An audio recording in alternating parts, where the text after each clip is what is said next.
Hello friends, welcome to Vikas classes. आज हम आपको बताने वाले हैं मेंसुरेशन के फॉर्मूले। नेक्स्ट वीडियो में हमने 2D फिगर जैसे कि आयत और वर्ग और वृत्त और साथ साथ अर्धवृत्त के बारे में बात किया था। आज हम बात करते हैं 3D फिगर यानी 3 डायमेंशनल फिगर जैसे कि घन, घनाभ, वृत्त, घन, घनाभ, घना और सिलेंडर के बारे में बात करते हैं। देखिए यहाँ पे सबसे पहले हम क्यूब लेते हैं, जिसे बोलते हैं घन। क्यूब में क्या होता है, क्यूब की सभी दीवारें जो होती हैं वो एक वर्ग के आकार की, स्क्वायर के आकार की होती है। इस तरह से जैसे कि डाइस पासा एक हो गया, इसकी लंबाई चौड़ाई ऊंचाई बराबर होती है और इसकी जो फेस होती है वो 6 फेस होती हैं और 12 साइड होती हैं और 8 वर्टेक्स होती हैं। ये देखिए, अगर साइड्स की ए मान लिया जाए तो अगर जो आप इमेजिन कीजिए जैसे आप रूम में बैठे हुए हैं, उसको अगर क्यूब मान लीजिए तो आप देखेंगे कि उसकी 4 दीवार हो जाएंगी और एक नीचे की फर्श हो जाएगी, एक ऊपर की सीलिंग छत हो जाएगी। तो इस प्रकार से कितनी सरफेस होगी? 6 सरफेस होगी। उन्हीं 6 सरफेस को बोलते हैं फेस, यानी फेस होंगे फलक। फलक कितने होंगे? फलक होंगे 6। अगर जो आप देखेंगे कोने, जहाँ पे 2 या 2 से ज़्यादा साइड मिल रही हो उसे बोलते हैं कोने। जहाँ पे 2 से ज़्यादा यानी 3 साइड मिल सकती है उसे बोलते हैं कोने। अब देखिए, आप देखिए जिस रूम में आप बैठे हुए हैं उसके देखिए ऊपर 4 कोने दिख रहे होंगे और नीचे 4 कोने दिख रहे होंगे, तो इन्हीं कोनों को बोलते हैं वर्टेक्स। वर्टेक्स मतलब इसे बोलते हैं शीर्ष या कोने। कितने हो जाएंगे? 8। अगर बात करते हैं एज या साइड, बात एक ही है, जिसे बोलते हैं कोर। इनकी कोर कितनी होती है? इनकी कोर 12 होती है। अब देखिए, आप इमेजिन कीजिए जहाँ पे 2 फलक, जहाँ पे 2 फेस मिल रहे हैं, जैसे ऊपर की 4 दीवार को देखिए, किनारे किनारे आप देखेंगे छत पे, तो एक ऐसी लाइन बन रही होगी, एक इस तरह से लाइन बन रही होगी, ऐसे एक ऐसे। वहाँ पे 2 फेस मिल रहे हैं, ऊपर फेस, एक नीचे वाला फेस ऐसे मिल रहा होगा, तो जहाँ पे जॉइंट हो गया एक ये बन गया। उसी प्रकार से एक इस तरफ, एक इस तरफ ऐसे जॉइंट हो गया, एक ये फेस मिल गया, दूसरा कोर बन गया। अब एक इस तरफ जब जैसे जाएंगे आप इधर तरफ और नीचे वाला फेस ऐसे जॉइंट हो गया, तो जहाँ पे जॉइंट हुआ उस जॉइंट वाले पोर्शन पे कोर बन जाएगी। इसी प्रकार से देखेंगे ऊपर 4 और नीचे 4 और साथ साथ दीवारों में भी इस तरह से ऐसे बने होंगे। तो इस तरह से हम कह सकते हैं 12 कोर हो गए। अब अगर जो इसके एरिया की बात करते हैं, इसका सरफेस एरिया देखिए, इसमें टोटल 6 सरफेस होती हैं। सभी सरफेस कैसी होती है? रेक्टेंगुलर। सभी सरफेस कैसी होती है? स्क्वायर। एक स्क्वायर का एरिया होता है साइड स्क्वायर, मतलब 6 स्क्वायर है तो 6 स्क्वायर का एरिया क्या होता है? 6 स्क्वायर। तो इसे बोलते हैं टोटल सरफेस एरिया, यानी बोलते हैं कुल पृष्ठीय क्षेत्रफल TSA, जो हो जाएगा आपका 6 इंटू A²।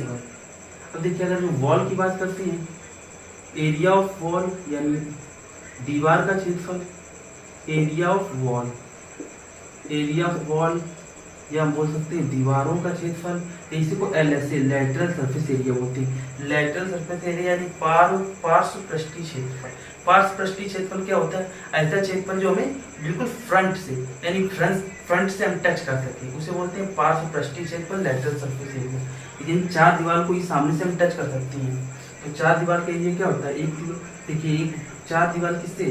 4 वर्ग से मिलकर बनी होती है, 4 स्क्वायर से मिलकर बनी होती है। एक स्क्वायर का एरिया A² होती है, 4 स्क्वायर का एरिया 4A²। अगर जो इसकी बात करें वॉल्यूम क्या होता है?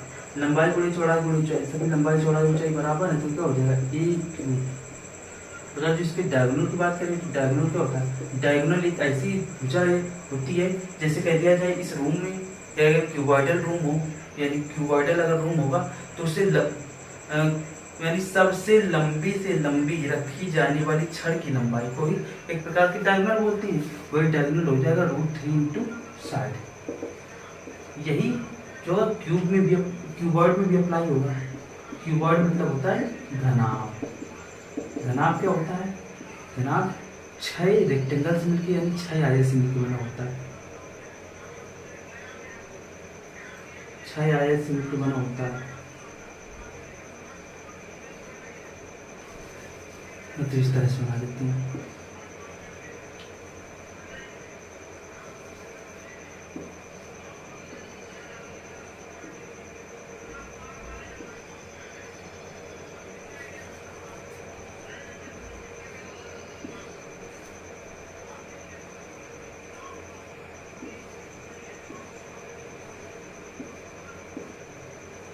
ये इस तरह से। अगर इसकी लंबाई L मान लो, चौड़ाई B मान लेते हैं, ऊंचाई H मान लेते हैं, तो लंबाई चौड़ाई ऊंचाई अलग अलग होगी।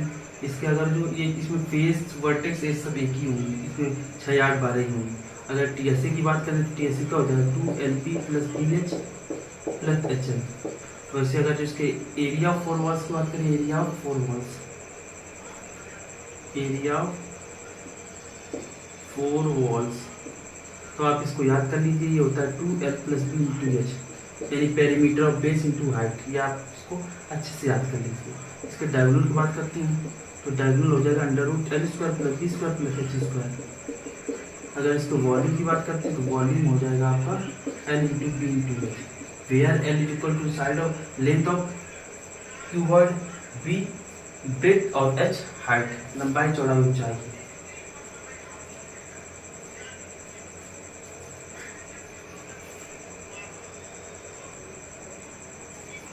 अब बात करते हैं गोले की यानी स्फीयर की। स्फीयर क्या होता है, 3D फिगर होता है, जैसे कि एक फुटबॉल की शेप की, इस तरह से।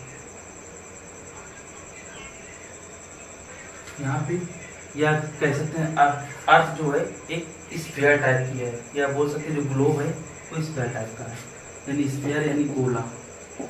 देखिए वृत्ताकार चीजों और यानी सर्कुलर और स्फीयर में डिफरेंस होता है। क्यों सर्कुलर कैसा होता है, जैसे चूड़ी होते हैं, चूड़ी कैसी होती है, एक सर्कुलर होती है। लेकिन जैसे अगर गेंद कह दिया जाए या फुटबॉल कह दिया जाए, बॉल कह दिया जाए, बैलून कह दिया जाए, उस टाइप के जो फिगर होंगे वो तो स्फेरिकल टाइप के होंगे, क्योंकि उसमें 3D फिगर होते हैं, उनका वॉल्यूम होता है, यानी उसके अंदर कोई चीज़ रखी भी जा सकती है।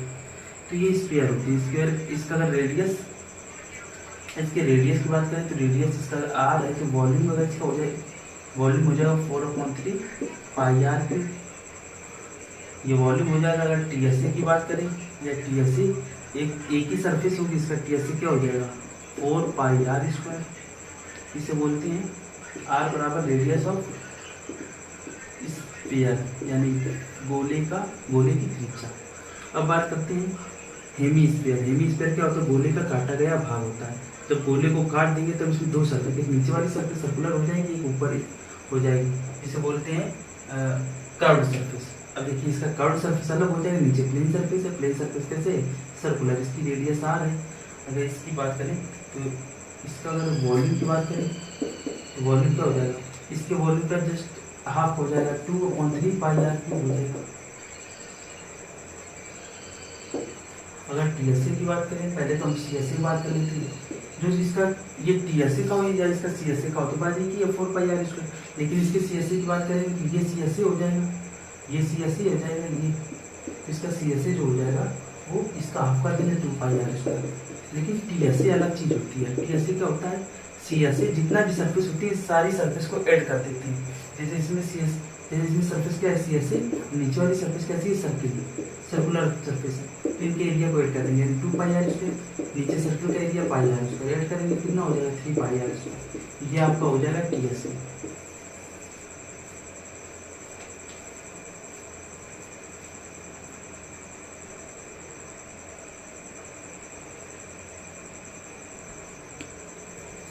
अब बात करते हैं सिलेंड्रिकल फिगर, यानी राइट सर्कुलर सिलेंडर की बात करते हैं। राइट सर्कुलर सिलेंडर, लंबवृत्तीय बेलन, लंबवृत्तीय बेलन, ये आधार के लंबवत, यानी आधार से लंब बनाएंगे, इसे लंबवृत्तीय कहा जाता है। जैसे कि अगर बात की जाए, ये देखिए आपका सिलेंडर है, ये सॉलिड सिलेंडर है, और सॉलिड सिलेंडर यानी इसका मतलब ऊपर बेस नीचे बेस कैसा होगा सर्कुलर, ये इसे बोलते हैं राइट सर्कुलर सिलेंडर। यहाँ पे इसकी हाइट h है, ये देखिए यहाँ से हाइट h है, रेडियस R, जो नीचे रेडियस वही ऊपर रेडियस, ये सिमेट्रिकल फिगर होते हैं। सिमेट्रिकल फिगर का मतलब ये होता है कि अगर ऐसे काट दिया जाए लैटरली, क्या हो जाएगा, एक पोर्शन दूसरा पोर्शन जो है सिमेट्रिकल हो जाएंगे। अगर इसका बात करते हैं वॉल्यूम की बात करते हैं तो वॉल्यूम हो जाएगा पाई आर स्क्वायर एच। देखिए ये एक सर्किल के एरिया कितना होता है, पाई आर स्क्वायर।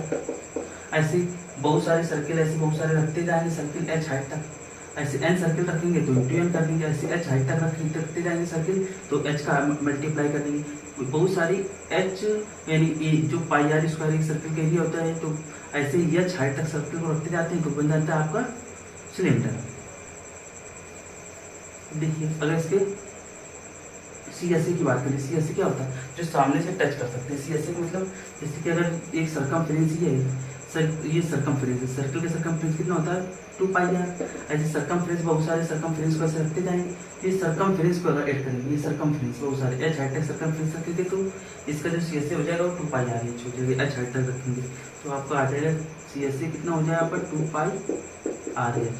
अगर इसके टी एस ए की बात करें, टी एस ए क्या हो जाएगा, सी एस ए एक तो ये कर्व सर्फेस, इसमें कितनी सर्फेस है, 3 सर्फेस, एक तो ये कर्व और ऊपर नीचे प्लेन, ये प्लेन सर्फेस है जो सर्कुलर है, तो कहेंगे टी एस ए बराबर C S A plus 2 circle हो जाएगा। तो सी एस ए कितना आएगा 2 pi R H plus 2 circle का एरिया क्या हो जाएगा, सर्किल का area pi R square, 2 circle का एरिया 2 पाई आर स्क्वायर। अब इसमें क्या करेंगे 2 पाई आर कॉमन लेंगे, अंदर क्या बचेगा एच प्लस आर, तो यहाँ पर टी एस ए हो जाएगा। लिखेंगे Here R is equal to radius of cylinder यानी बेलन का त्रिज्या, और H is equal to height of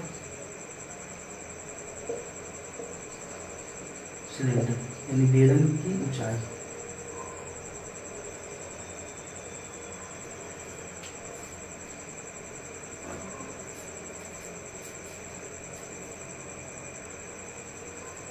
अब बात करते हैं लंबवृत्तीय शंकु के बारे में। लंबवृत्तीय शंकु राइट सर्कुलर कोन।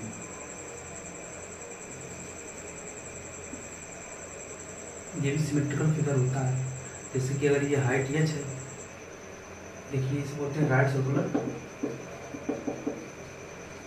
कोन, लंबवृत्तीय शंकु। यहाँ पे देखिए अगर इसकी रेडियस आर है, हाइट एच मान लिया जाए, ये जो तिरछा होता है, ये तिरछी ऊंचाई स्लांट हाइट यार होती है। अगर इसमें कहा जाए यह बराबर क्या हो जाएगा तो under root H square plus R square Pythagoras theorem से, क्योंकि L hypotenuse H perpendicular R base हो जाएगा, तो हम कहेंगे perpendicular square equal to perpendicular कहेंगे hypotenuse square equal to perpendicular square plus base square, ये पाइथागोरस थ्योरम है, इसी से सारे डिराइव हो जाएंगे। अगर मान लो आर निकालना हो, रेडियस निकालना हो, तो हम क्या कहेंगे under root L square minus B square. अगर बी निकालना हो यानी एच निकालना हो, हाइट निकालनी हो, तो क्या कहेंगे L square minus R square. तो आप इसको अच्छे से याद कर लीजिए, ये एच स्क्वायर है। अब यहाँ पर अगर बात किया जाए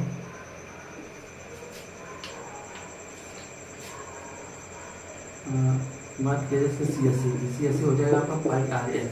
पहले आपको बता चुके हैं क्या होता है। अगर टी एस वॉल्यूम की बात की जाए तो वॉल्यूम आपको हो जाएगा 1/3 पाई आर स्क्वायर एच। इसमें कितनी सरफेस है, इसमें 2 सरफेस है, एक नीचे वाली सरफेस जिसे बोलते हैं ये प्लेन सरफेस सर्किल, और ऊपर वाली कर्व सरफेस जिसको सामने से टच कर सकते हैं। कर्व सरफेस एरिया को ही लेटरल सरफेस एरिया कहते हैं, क्योंकि सामने से उसको टच कर सकते हैं। तो यहाँ पे आपका हो जाएगा C S A curve surface area plus एक सर्किल नीचे वाला, यहाँ सी एस ए कितना हो जाएगा, वो पाई आर एल हो जाएगा, और एक सर्किल 2 पाई आर स्क्वायर हो जाएगा। पाई आर स्क्वायर सर्किल का एरिया क्या होता है पाई आर स्क्वायर, यहाँ पाई आर कॉमन नहीं जाता है, बचेगा एल प्लस आर, यहाँ पर टी एस ए हो जाएगा। तो इस तरह से आपके सारे फॉर्मूले कंप्लीट हो गए, जो मिनिमम बहुत ही इंपॉर्टेंट है।